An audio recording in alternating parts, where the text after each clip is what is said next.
May nagtanong sa akin, ba't pa daw ako nag-office work tuloy-tuloy naman yung mga book shows ko sa hotels, casinos, and weddings. Simple lang yung sagot doon.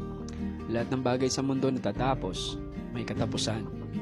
As a full-time musician before pandemic, marami akong na-realize. Di pala pwedeng makontento tayo sa isang source of income lang. Dapat 3, 4, 5, yung mga active income natin and passive incomes. Kasi the goal is to retire young.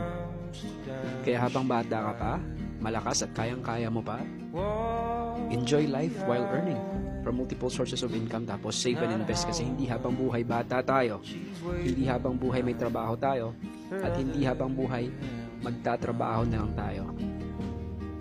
Yun ang tinatawag na delayed gratification.